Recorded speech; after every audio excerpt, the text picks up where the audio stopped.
thank you, ladies and gentlemen. Uh, Today's show we focus on the charges that was given to the president, former president of the United States of America, President Donald Trump, and it has been a very very difficult moment for most Americans. And uh, can you imagine a 70-year-old and experiencing the very first time that you were forced to be somewhere you didn't want to be? So it is the first time Trump has experienced this kind of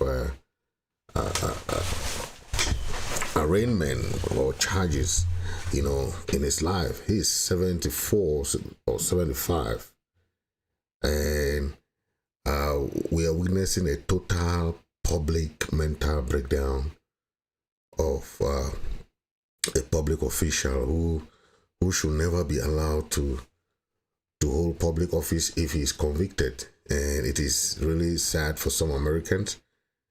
And but it is just like any other private citizen will be held accountable, and accountability has been the hallmark of American law.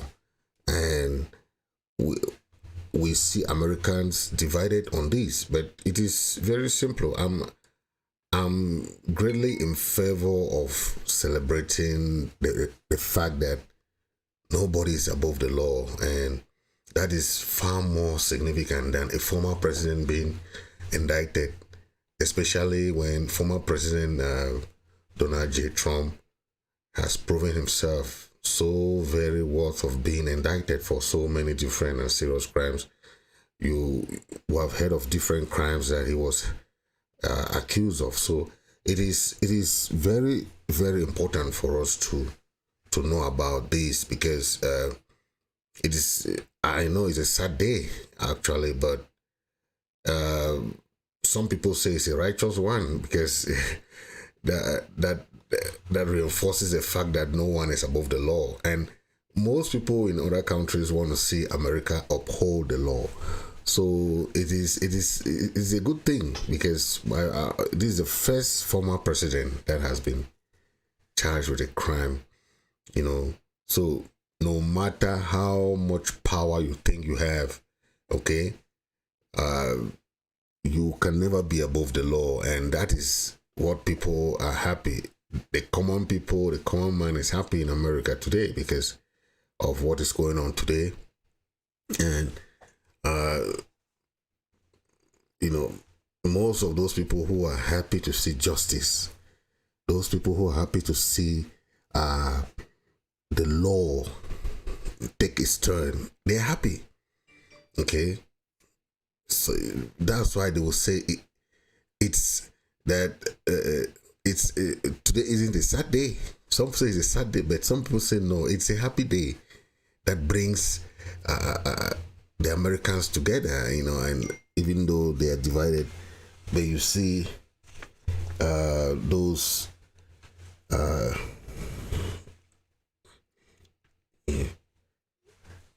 you see those other people trying to give their own ideas. But what we know about America and what people are proud of America today is the law, American democracy. That is what makes America great. And if President Trump, his slogan, is "Make America Great Again," okay, that is his slogan. And so today, you saw him respecting the law by turning up himself, going to the court. He's being processed like any other American, okay? Americans are just now giving him some accountability. Of many of crimes that he was accused of before he was the first president to be given different types of accusations, first president to have him levies different charges on him.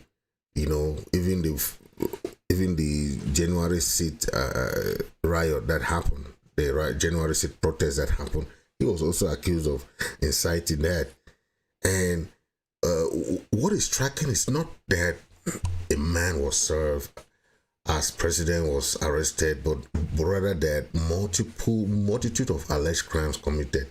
Because when you have a president that has been accused of so many crimes and people don't see accountability, people say, but what is going on? People want to see justice. People want to see the same level of accountability being leveled to anyone. Okay, that is what people wanted to see. And people today, you can see so many Americans happy. Okay, they said they will survive. This is just fine. They have survived much worse incident than this one, so this is nothing. Okay, and they say this man and this nation need accountability. It's true. America is great because of its accountability, because of its upholding the rule of law. That is what America is. You know, unbelievable that he gets away with actual threats against the DA. We saw him trying to talk some stuff against the wife of the DA. You know, but we hope that he's not gonna be running his mouth, because he is now being charged with those 34 different charges, and it's not easy for you to go away with 34 charges. You know what I'm saying? Especially ones that we have to do with different types of campaign violations, tax fraud, and that ability to cover up those crimes. Those are things that cannot be. I heard when the DA was talking about, he has a lot of evidence. They have had a lot of interview, different witnesses, and this is what is American law. Okay.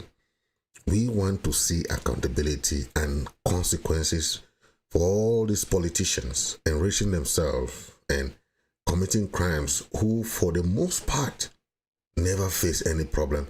We want to start seeing accountability, because America is the hallmark of true democracy. We want to see this happening everywhere in the world. Okay? If America stands as the number one democracy in the world, democracy is law, is accountability. That's democracy. Democracy is not just about election. It's about holding people to account, respecting the rule of law. Okay, we want to see accountability and consequences for all those people who are broken the law. That is what we want to see, and America should stand up for that. We are happy. Okay. I get tired of hearing DeSantis, the Florida governor, and other Republicans have to defend former President Trump.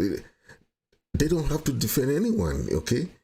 They choose to do it to keep from alienating his base, okay? Because they are also running. You remember, DeSantis is also running for office, and I think that DeSantis should have that courage to keep his Trump's base, because just in case Trump will not be running, DeSantis will be the one to really head that ticket for the Republicans. Okay, and we also hear that additional charges can be leveled on former President Trump if he attempts to obstruct the justice. Obstruction of justice is a whole different charges that can be, because we hear he's talking trash about the DA's wife, which is obstruction of justice, and by means of those threats and intimidation, that's exactly what Trump is doing. Because when you have threats and intimidation, like he did in the January 6th by calling for a rally and people not to respect President Biden's election as president, he made a lot of people go to jail. And a lot of people are seeing that as those obstruction of justice. If Trump decides he gonna escalate these verbal attacks against Bragg, then maybe he should be held accountable in jail also, because you don't obstruct justice. And always, we have seen this so many times, Trump has always been doing this, obstructing justice, and no one is holding him accountable. So he sees this as an opportunity to keep obstructing justice, and no one can hold him accountable. Okay, but this time around, we just see how the American justice system is taking its turn, and I hope he will learn from this and trying to do what is right for justice to go smoothly. Okay. From this report, we can get some information about what went with President Trump. Welcome to the News Hour. Today was an unprecedented day in American history. Former President Donald Trump arrested and arraigned in a Manhattan courtroom, the first U.S. president to face criminal charges. Mr. Trump pleaded not guilty to 34 counts of falsifying business records relating to hush money payments during the 2016 campaign. And with the indictment unsealed today, we're learning new details about the Manhattan District Attorney's case and the former president's defense. Donald Trump tonight, now a criminal defendant. President Trump. The first former U.S. president to be arrested on criminal charges in connection to his alleged role in a hush money payment scheme. This afternoon, Mr. Trump traveled by motorcade from Trump Tower to surrender to authorities at the district attorney's office in Lower Manhattan. While in custody, the former president was fingerprinted, but received special accommodations. He was not handcuffed or put in a jail cell and did not have his mugshot taken. The judge in the case did not allow video cameras in the courtroom, but permitted a handful of still photographers to take pictures. During a nearly hour-long proceeding, Mr. Trump was arraigned and charged with 34 felonies. The former president pleaded not guilty. Look up, Stormy, look up. The case involves payoffs through an intermediary to adult film actress Stormy Daniels to conceal an alleged affair ahead of the 2016 election. Following the arraignment, Mr. Trump's attorney spoke to reporters. He's frustrated, he's upset, but I'll tell you what, he's motivated, and it's not going to stop him, and it's not going to slow him down. And Manhattan District Attorney Alvin Bragg, who has faced an onslaught of attacks from Mr. Trump and his supporters, defended the charges. As this office has done time and time again, we today uphold our solemn responsibility to ensure that everyone stands equal before the law. No amount of money and no amount of power changes that enduring American principle. Earlier Tuesday, dozens of Trump supporters flocked to Lower Manhattan, heeding the former president's calls to protest. Among them was Republican Congresswoman Marjorie Taylor Greene. They're coming after President Trump today, and they will come after you tomorrow. President Trump did nothing wrong. And scandal-ridden GOP Congressman George Santos. I'm here to support the President of the United States, who's being unfairly attacked by a DA. A team of New York City police, Secret Service, and court security barricaded and controlled the crush of a crowd. As members of the media stood in line for hours for a seat inside the courtroom, where the former president faced Judge Juan Merchan, who just this morning Mr. Trump called highly partisan and a well-known Trump hater. He also said the case should be moved to nearby Staten Island, which he views as friendlier political ground. Tonight, Donald Trump returns to his Mar-a-Lago home, where he's addressing his arraignment in a primetime speech. To give us a sense of what happened in that courtroom today, I'm joined by Andrea Bernstein. She covers democracy for ProPublica and Trump legal matters for NPR, and is the author of American Oligarchs: The Kushners, the Trumps, and the Marriage of Money and Power. Andrea, welcome back, and thanks for joining us. Most of us saw just brief glimpses of those proceedings today. For example, the short video clip of Mr. Trump, very somber, being led into that courtroom earlier today. But you were in the room, so describe for us what it was like in the room, what you observed. as you can see, that's former president entering the courthouse, and with all the population that was there to protest, and there was also counter-protesting, and that is what happened in New York today. So it was a different day for America, and as we see in that. Around the room, Secret Service. Joining us, most of us saw just brief glimpses of those proceedings today. For example, the short video clip of Mr. Trump, very somber, being led into that courtroom earlier today. But you were in the room, so describe for us what it was like in the room, what you observed. So in one sense, it was totally normal. Here is the very same courtroom where Trump's former chief financial officer, Alan Weisselberg, was indicted and pleaded guilty. This was the courtroom where Trump's own company was last December, found guilty of multiple felonies. But it was also extraordinary because first of all, the security was like nothing I've ever seen. There were court officers lining the center aisle, all around the room, Secret Service, police. There was an atmosphere, no laptops, no electronics, enforced quiet. You could hear a little bit of the protests. But there was the former president of the United States having to say to a judge, not guilty, something we have obviously never seen and quite extraordinary to see in person. 34 counts, as we mentioned, of falsifying business records in the first degree. We're going to dive more deeply into the legal details in just a moment, but you have covered him for so long. I just need to ask, what stands out to you about these charges? As you can see in the report, it is very clear. This is a good sign for America, okay? No one is above the law, okay? When you do something that is against the law of America, you will be held accountable. And that is what people are very happy today. It was very striking to see a former president, the first time in American history, being served with so many different charges. But it was a good thing for America, okay? It was a good thing for America that no one can commit crime and go free, okay? Everyone should be held on the same standard, accountability when you break the law, okay? That is a good thing for America. And for me, I'm okay. I'm very glad that when we talk about America, we always say, look at America, okay? I'm happy with that. Very, very happy with that decision by the DA today to make America proud again by making sure the rule of law, accountability, and anyone that breaks the law should be held accountable. That is very good. I'm very glad with that. Yeah.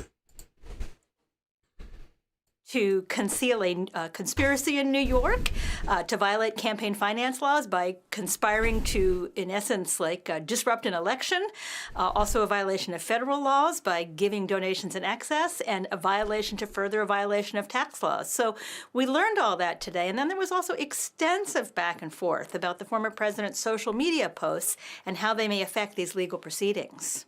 Andrea, you've covered him for so long, you've noticed everything about Mr. Trump. I just wondered, to see him in this way, to be sitting at that table like any other criminal defendant, what strikes you about that? So we have never, so many people have asked me over the years, is he ever going to be indicted? Is he going to be held accountable? His company was, of course, convicted last year, but he hasn't been. And here's a case where the prosecutor stood up and said the rule of law applies. The judge also treated the former president in that way. The rule of law applies, something that's happened in other countries, but never here. And I think there is a truth-telling that goes on in a court of law that is very different from the political sphere that we are about to see play out in this new case, the people of the state of New York versus Donald Trump. There's a long way to go ahead, Andrea. Briefly, in the time we have left, what will you be watching? Well, I'm going to be watching to see how Mr. Trump's legal team handles the timing, because they're going to try to sort of get the case dismissed, perhaps delay. But on the other hand, there's a presidential election coming up, and the more they do that, the more that they potentially put a potential trial right in the middle of high campaign season, which is really something that we've never seen before in this country. Andrea Bernstein, thank you so much for joining us tonight. Thank you. Thank you. That was a very nice report there, and we all know what happened to the president. He was accused of paying money, hush money, to a porn star. The former president is charged with about 34 different charges, and you know, when you have those charges, you don't know. So I'm just greatly in favor of celebrating the fact that nobody is above the law. That is far more significant than any other thing, or than maybe a former president being indicted, because there is no person that is above the law, and we want to see this happen, okay? And if he continues to run his mouth and doing all the fishy stuff, the judge will put a gag order on him. And once you put a gag order, I can see this happening because Trump liked to speak a lot, you know. Okay, yeah, you know, sometimes he will say anything and doesn't care the consequence. But once you are being put a gag order, they will tell you, you have the right to remain silent. You can't speak. Anything you say can and will be used against you in the court of law at any time. So gag orders, if they give him a gag order, he will not have anything to say no more. So I hope he remain like a respectful citizen and respect the rule of law, so that the case can run smoothly, you know, as every American, and that would be nice. Okay, so thank you very much for watching, and I'll be happy to see you subscribe to my channel, and I'll be bringing more updates about different political issues and different issues. So please subscribe to the channel, and thank you for watching. See you in the next episode.